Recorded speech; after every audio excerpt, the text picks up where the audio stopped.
Muito bem, amigos aí do quarto período de farmacobotânica, né? Sejam bem-vindos aí à nossa segunda aulinha, tá ok? Sobre o reino plantar, sobre os vegetais, né? Lembra que eu falei para vocês na outra aula que é importante que tenhamos conhecimento básico sobre botânica, para que depois possamos então nos tornarmos aí especialistas em uma ou outra área da farmacobotânica. Uma coisa importante que nós vamos falar hoje é o seguinte, sobre as plantas. Toda a vida no planeta começou onde? Alguém lembra? A vida começou na água, né? De acordo com a ciência, né? Quem lembra aí do ensino médio sobre evolução vai lembrar do que eu estou falando, né? Então a vida começou na água. E como a vida começou na água, ela começou a partir de algum lugar. Nós temos aqui os primeiros organismos vivos lá no ambiente aquático, né? Os coacervados, depois vieram os moneras, as bactérias, os protozoários, os fungos, tá? Olha aqui, ó, o grupo dos fungos, né? Aí o grupo dos vegetais e também o grupo dos animais. Hoje nós temos a classificação dos seres vivos dividida em 5 grandes reinos: reino monera, reino protista, reino fungi, reino plantae e reino animalia ou animalia, tanto faz, tá joia? Ora, o que nos interessa é esse do meio aqui, ó, o reino vegetal, o reino plantae, tá ok? Então percebam aqui, tá vendo aqui, galera, bem nesse lugarzinho, existe uma confluência aqui, uma trifurcação, né? Não é nem uma bifurcação, uma trifurcação, mas o importante é que você perceba que os vegetais, eles tiveram uma base, uma origem, uma raiz evolutiva, tá? E que essa raiz evolutiva, ela também começa no ambiente aquático, com as algas, né, chamadas de talófitas, tá ok? Então a vida começou na água. Aí eu pergunto para vocês, a vida dos vegetais, começando na água, será que a planta precisava de raiz? Será que a planta precisava de caule? Não é? Ora, se o objetivo da raiz é fixar a planta no substrato, se o objetivo da raiz é retirar nutrientes do substrato, do solo para o vegetal, ora, na água, a planta tem tudo isso em volta dela, não precisa tirar isso da terra, da areia, seja lá de onde ela estiver. Então não há necessidade de raiz, não há necessidade de estruturas organizadas. Então o que nós vamos falar aqui também é isso, que a partir do momento que as plantas saem do ambiente aquático e vão migrando para o ambiente terrestre, novas estruturas vão surgindo. Lembra que eu falei para vocês na última aula? Nem todo vegetal tem raiz, caule e folha. Se você pegar os vegetais aquáticos, os primeiros vegetais terrestres, você vai perceber que eles não têm raiz, caule, folha, flor, semente, fruto. Tá?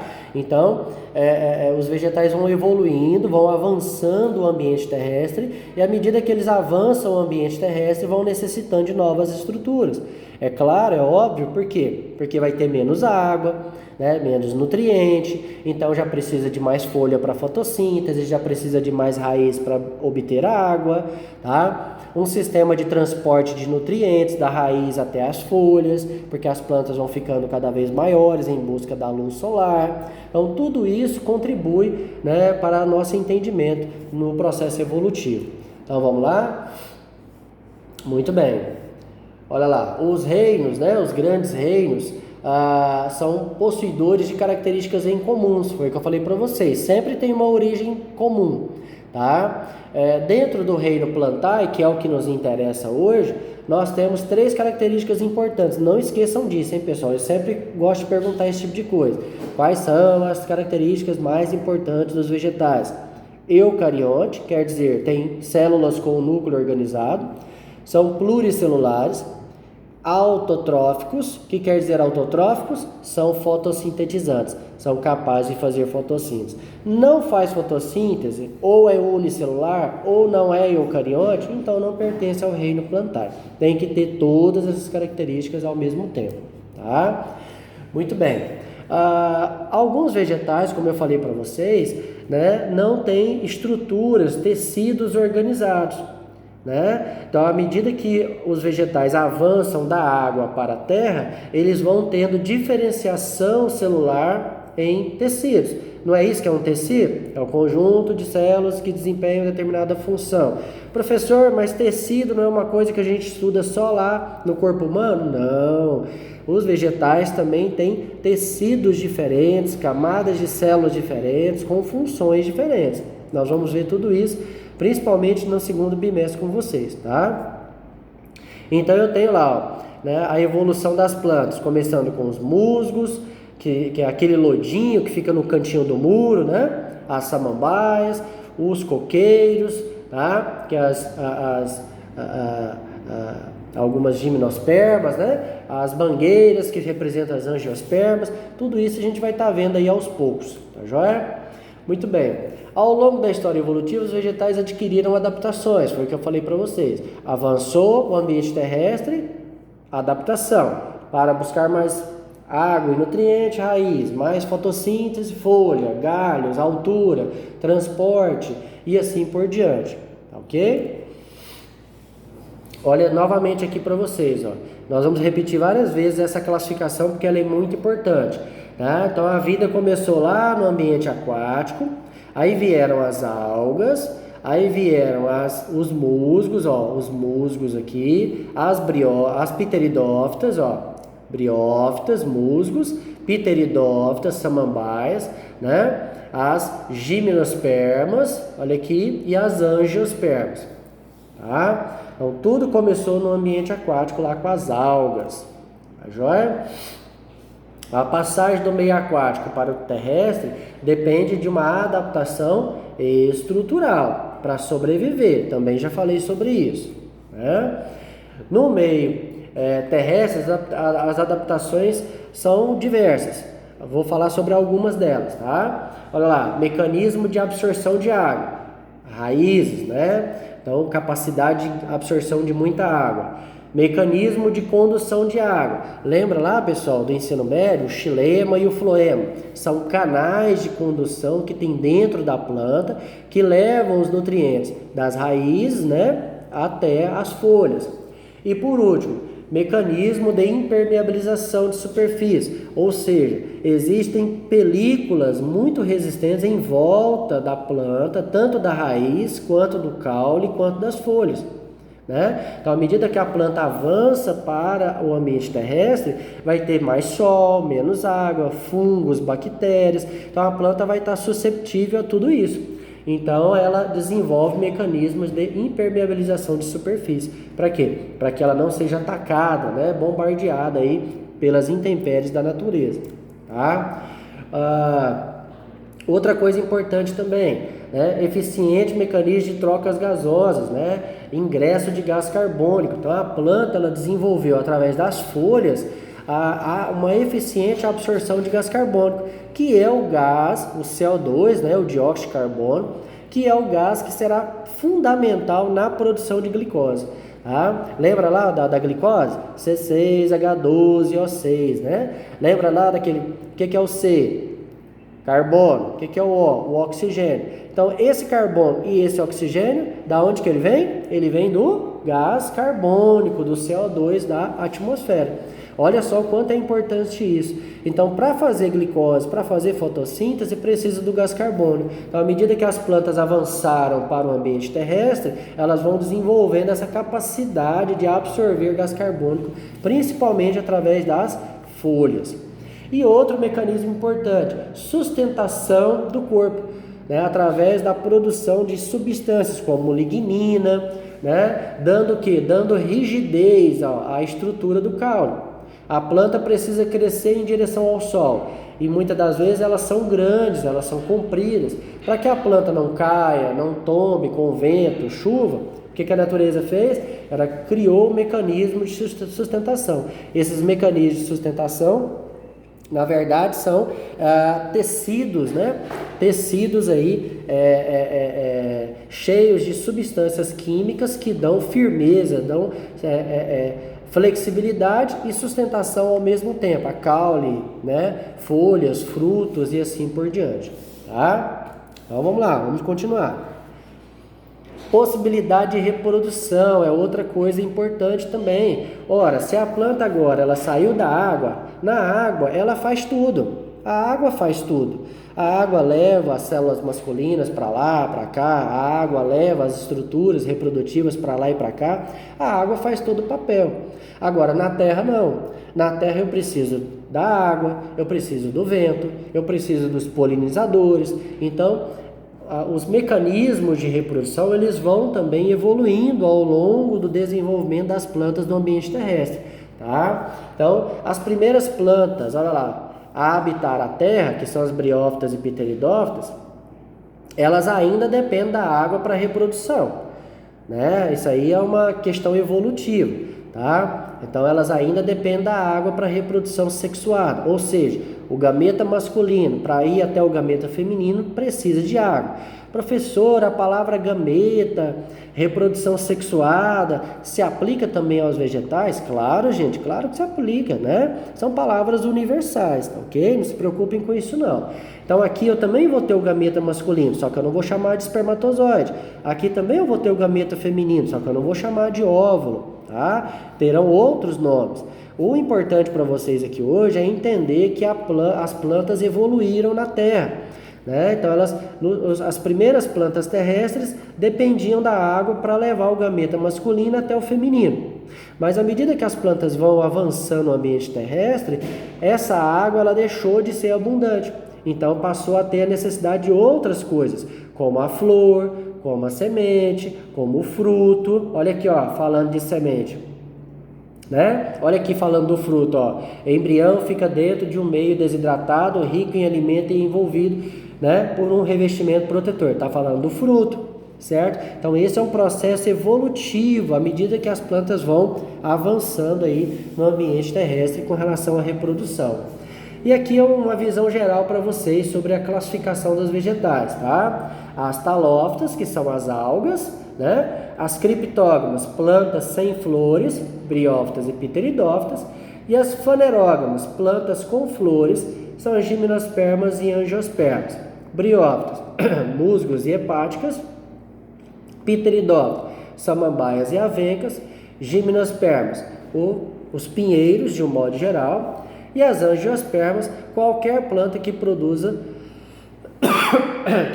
fruto, tá? Mangueira, cajueiro, laranjeira, abacateiro, tem uma infinidade de plantas aí. O foco de vocês, gente, são essas aqui, tá? As angiospermas. Isso aqui é o nosso foco principal dentro da farmacobotânica. As principais plantas, né, de utilização medicinal estão aqui no grupo das angiospermas. Plantas sem semente, briófitas e pteridófitas.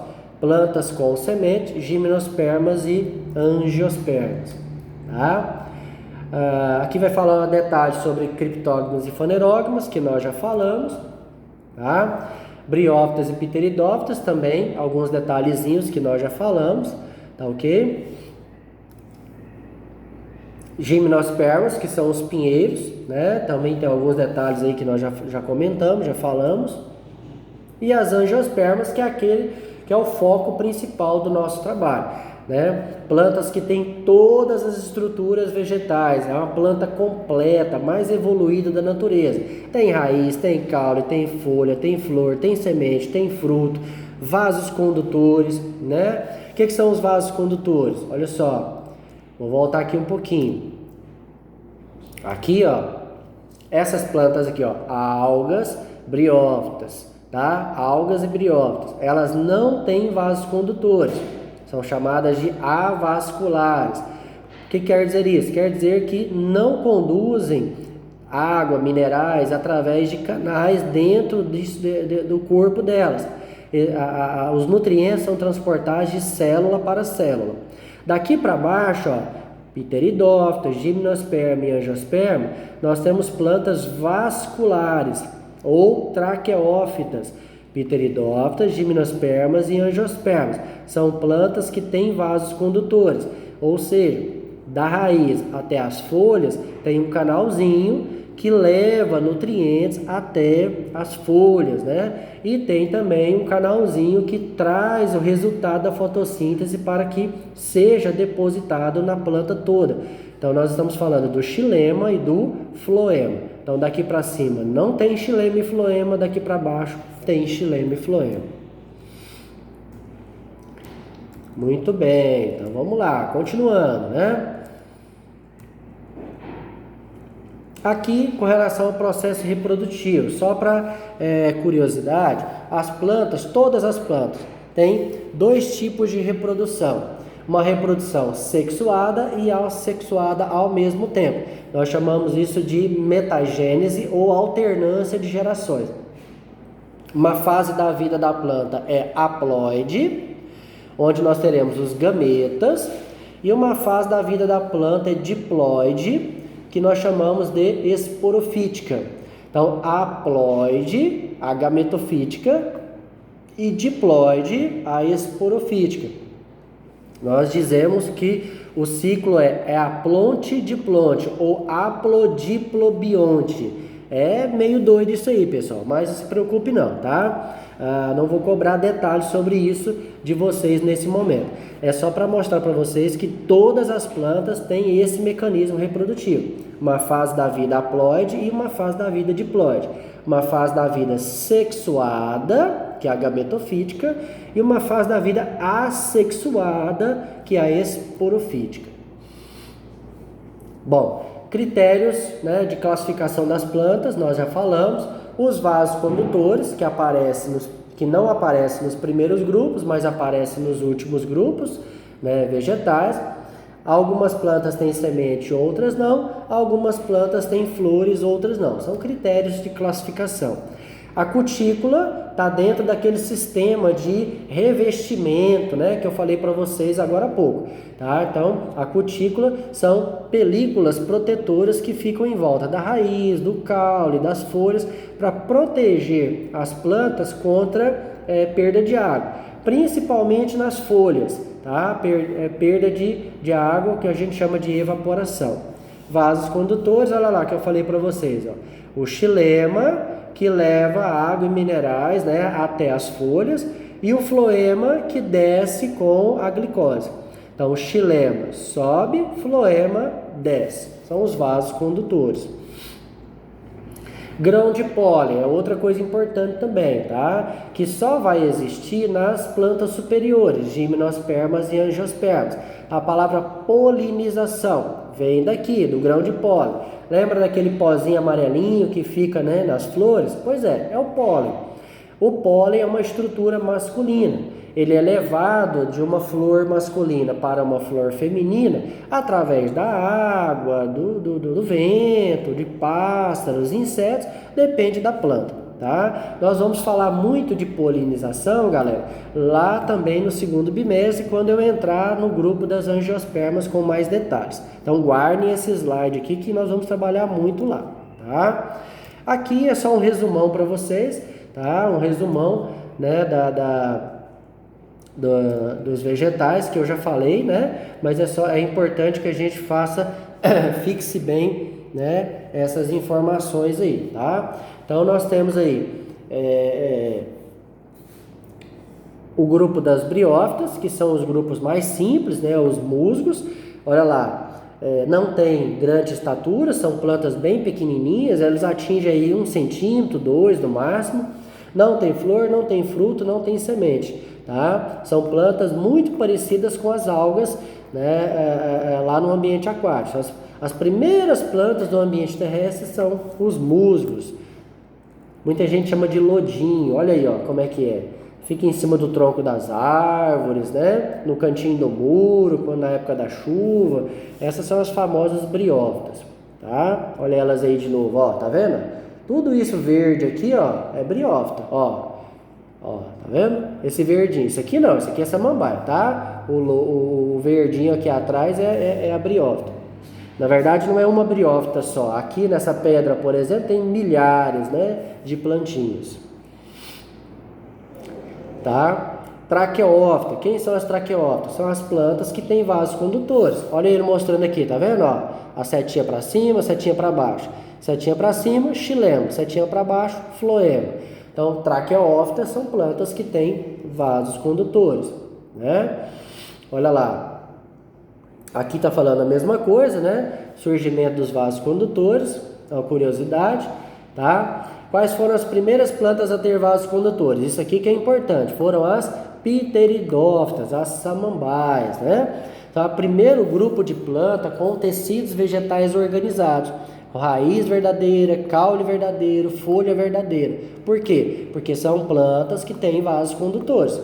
Tá? Tem estrutura de suporte, tem toda uma estrutura que a gente chama de tecidos organizados verdadeiros. Foram as pteridófitas. Apesar disso, elas ainda dependem da água para a reprodução. Tá? Apesar disso. Olha lá. Então, as pteridófitas consideradas mais importantes, né, de grande importância, pois abriga as mais conhecidas, né, das plantas da natureza, que são as samambaias. Tá? Deixa eu ver se eu tenho desenho aqui para vocês. Ah, que legal, olha lá. Então, aqui é uma samambaia, ó, tá? Outra samambaia. Aqui é um samambaia-açu que está em extinção, só tem na Mata Atlântica. Eu tive o privilégio de ver um samambaia-açu. Samambaia-açu é uma árvore, é uma samambaia gigante, né? Tem um tronco enorme, é muito bonita essa planta aqui, tá? Eu vi uma vez só na Mata Atlântica, no litoral paulista. É muito bacana. Olha lá, detalhes, né, de algumas pteridófitas. Isso aqui é uma avenca. Olha lá, tá vendo? Muita gente às vezes tem isso aqui em casa, né, como planta ornamental e não sabe o que é. Então isso é uma pteridófita, tá? Agora as espermatófitas. Quem são as espermatófitas? Plantas que têm flores, plantas que têm semente, são as gimnospermas e as angiospermas. Nós já falamos também, né, sobre isso. Primeiramente as gimnospermas, plantas que têm flores e sementes. Olha lá, tá? São os pinheiros, né? Se você tem uma plantinha como essa em casa, ó, um pinheirinho, não sabia o que era, agora já sabe. É uma gimnosperma. Ela tem raiz, tem caule, tem folha, tem flor, tem semente, mas não tem fruto. São plantas superiores, altamente desenvolvidas, mas não tem fruto, tá? Olha aí, ó, pinheirão do Paraná, que bonito. Aqui uma sequoia, tem só no Canadá a sequoia, tá, pessoal? Isso aqui são estruturas reprodutivas, né? A semente, a cápsula que abriga a semente.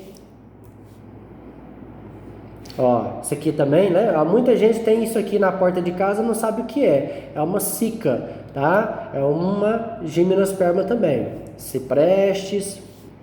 E por último, aquelas que nos interessam mais. Olha que bacana. As angiospermas. São as plantas mais completas da natureza. Aquelas que têm todas as estruturas vegetais, tá ok, pessoal? Flor, semente, fruto, todas as plantas medicinais que vocês conhecem, provavelmente tem a classificação dentro do grupo das angiospermas, tá? Elas podem ser divididas em duas categorias, as monocotiledôneas e as dicotiledôneas. Eu vou falar muito sobre isso no segundo bimestre, tá? Por isso que eu estou passando bem rapidinho por aqui, para não tomar muito tempo de vocês. Desculpa, aqui alguns exemplos, né, de angiospermas. Fala, professor, mas o que é isso aqui? Não é uma vagem? Né? Então muitas vezes a gente fala de fruto, nós pensamos em algo comestível. Então nem todo fruto ele é comestível para nós. Por exemplo, a vagem. Vamos supor que isso aqui seja uma vagem de feijão. Tá? Então o que nós comemos, o feijão, é a semente. A vagem, a cápsula, é o fruto. Então nós jogamos fora o fruto e comemos a semente. Acontece muito isso na natureza, tá? Então o arroz nós comemos a semente e jogamos fora o fruto. Então nem todo fruto ele é carnoso, ele tem massa, ele tem, né, líquido. Então existem muitos frutos na natureza que são secos. A gente chama de fruto seco, tá? São características importantes aí das angiospermas. Muito bem, aqui é uma visão geral, olha lá, briófitas, pteridófitas, gimnospermas e angiospermas, tá ok? Evolução, as algas deram origem às briófitas e pteridófitas deram origem às gimnospermas e angiospermas. Bacana, pessoal, viram aí como é fácil? Tranquilo, né? Uma revisãozinha aí básica sobre classificação, morfologia, a estrutura geral, né, das principais plantas da natureza, e sempre focando nas angiospermas, tá? Sempre focando nas angiospermas. Um grande abraço para vocês, Deus abençoe a todos, tá? Muita saúde, cuidado aí nessa pandemia, nada de aglomeração, vamos ter responsabilidade, galera, tá ok? Um beijo, fiquem com Deus, um abraço, tchau, tchau.